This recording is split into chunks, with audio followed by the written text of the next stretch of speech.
Hey guys, it's Ben the Coin Geek at Old Pueblo Coin, and today I have a video for you on coins that we just got back from NGC. We sent them out economy service, and they actually took less than 2 months to come back. In fact, we sent out a group of standard stuff at the same time, and I think they kind of went out and came back at the same time. So this group of coins is mostly stuff that we had either in our showcase, just raw, and we decided, you know what, let's just send some stuff in. Or there's a few things that we cracked, so we're gonna have a little bit of both.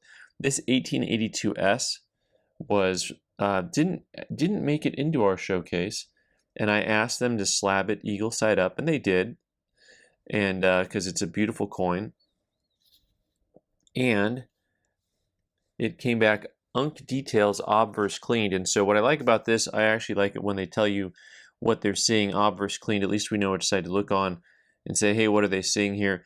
And actually, I know what it is that they're seeing. And some things are up to interpretation as to what you would call cleaned and what you wouldn't. But also, yeah, I think it's fair to call that clean. So if you watch as I tilt the coin back and forth here, you'll see the color right here, the white, just kind of, it runs back and forth, left and right there. That's what they're looking at, and so spotting that from a distance is good, and then we'll come in closer and see if they look like hairlines or not.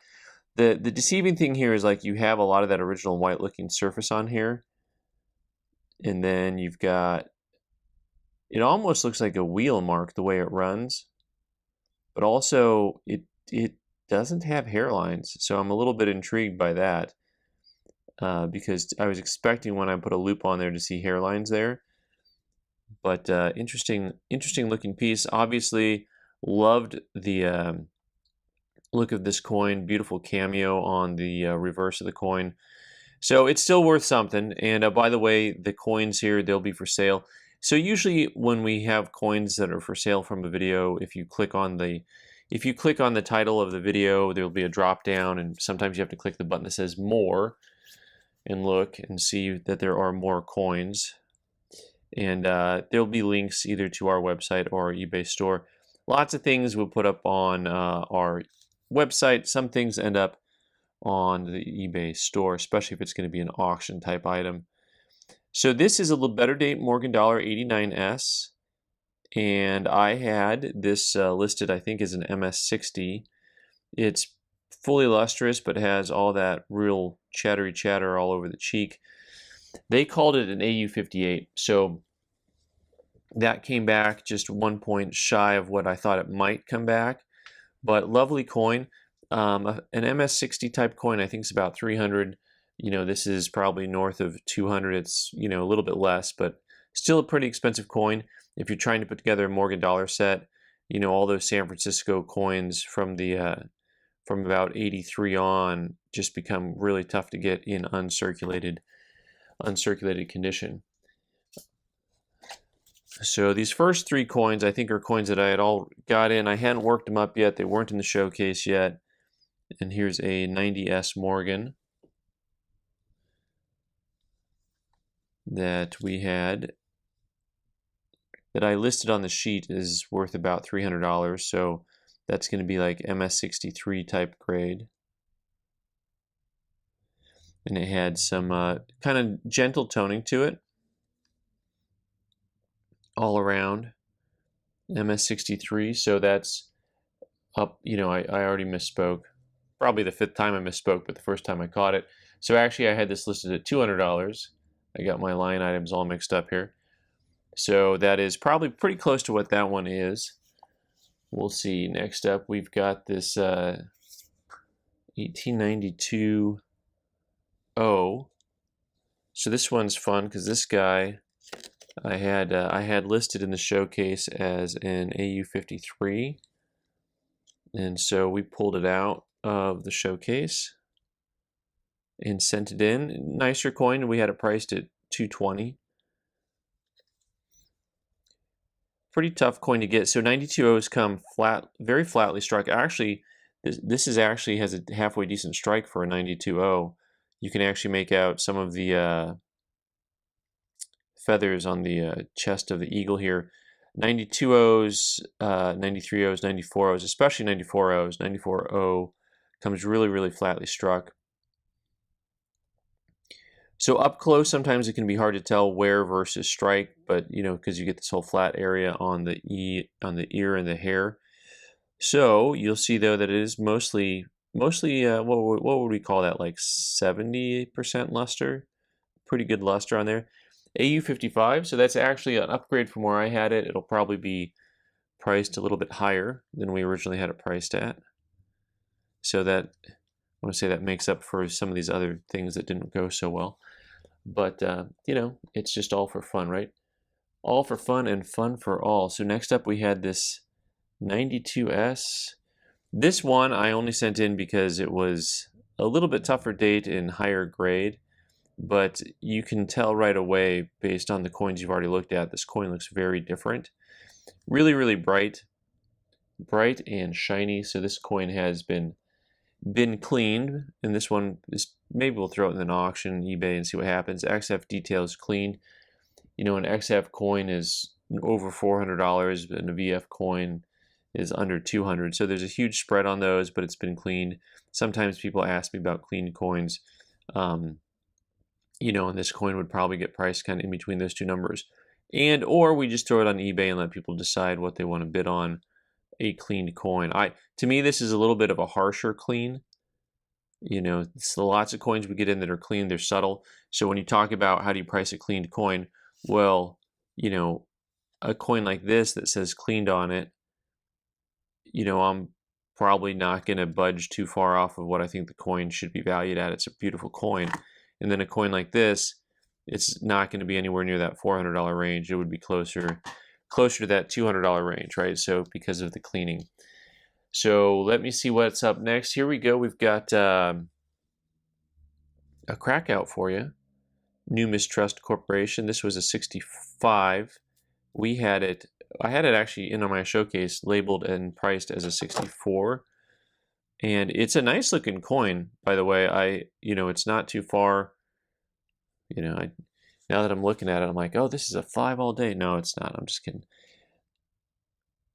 It actually, though, is a very pleasing coin overall and has a couple little spots here on the left-hand side. Very typical contact marks. Nice original looking luster to the coin. And a 4 to a 4, which is how we had it priced. Alrighty. 1901 Philly. This one's kind of fun. So this guy, another one that's kind of tricky because 01s also come very flat. So we're going to start looking to see, do we see some luster left on this coin? And actually you do. Around the periphery, a little bit over the face design. 1901 Philly, one of the few really scarce Philly mints. One that sometimes you got to look out for and make sure they didn't take a mint mark off of. So this thing I had put on the list at about $200, which is going to make it about extra fine price, which is what it came back. Overall, what I like about this coin is just it has a generally kind of nice, just kind of very natural look to it for a coin that's worn down. So still a little bit of luster left, but a lot of detail gone. Neat coin, tough coin. So that's probably north of a couple $100. Up next, what do we got here? I had an 010 that I wrote the word gem on. I didn't actually have it in the showcase yet. I'm like, oh, that's a gem coin. So, and you can compare it a little bit maybe to that 98.0 that you saw earlier, and just thinking about how nice that coin looked. I actually kind of like that 98 overall a little bit better. So, and this coin actually does have a little bit of a harder hit above the D, and it's kind of a scrapey mark. Not a Sharpie, just a scrapey. So lots of little contact marks on this guy. It came back as 63, and I think that's where we say, is that where we say womp womp? No, maybe not. But I would still probably call it a 64. There's just a whole lot of nice open fields on that. So I felt like I was off. They were off. Someone was off on that coin. Couldn't be me, could it? Perhaps, perhaps. All right, next up I had a 21D, and that was out in the showcase as a 63 on this guy. And I have this just kind of odd affinity for 1921 Morgans in general. I just seem to always think I can get the proper grade on these coins when I send them in to get graded, which really, you know, if you wanted to take a look at history, probably isn't an accurate statement. So I had it graded to 63, but I thought it was actually pretty nice. The fields are really open and clean, and I thought I could get maybe a 4 out of it. I didn't think I could get cleaned out of it, but man, somehow I managed. That was really stretching it for me. Really stretching it. Oh boy. All right, I'm going to show you the other 21 that I had in that I had graded 64 and decided to send in because I thought it really had a very nice original look to it. Like I really like the way those fields look. 21s don't always come with that real nice satin look. So overall, lovely coin. So 64, and I got a 64. So how about them apples? And that guy is, I don't know how much these guys run. 60, 75 bucks, something like that. Probably a little bit less than I had it marked. There we had it marked kind of at a good retail level. We'll see what happens next. I got a couple more. So 23S is a funny coin also.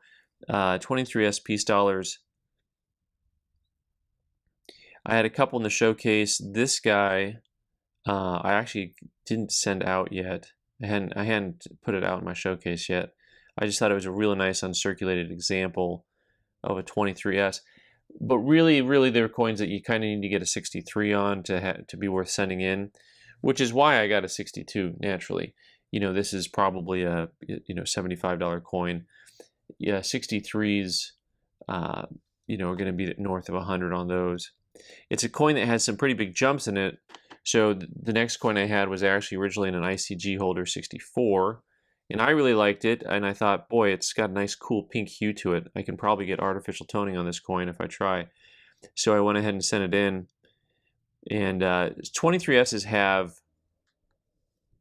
big jumps, like I was saying. 64s are, I think, oftentimes going to be that 250 to 300 range, kind of depending on eye appeal. And then 65s, I think they're like a couple grand or 1,500 or something. There's like a huge jump. And so maybe I should have sent this coin in on a higher service level. Maybe I kind of capped myself by putting it in and sending it in on the economy service.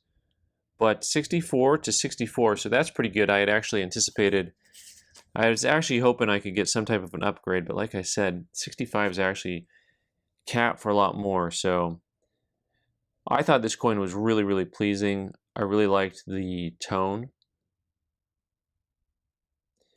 And so that's just a neat coin to me. And I'm glad it's straight graded. I mean, because honestly, I thought, believe it or not, it's the type of coin they might write artificial toning on or questionable color. So that's a big old box of fun from the show, from the coin shop, from our showcases. Thanks so much for watching today. I'm Ben the Coin Geek. You can subscribe by clicking on the owl button in the corner and watch more videos on the right side of the screen. Thanks.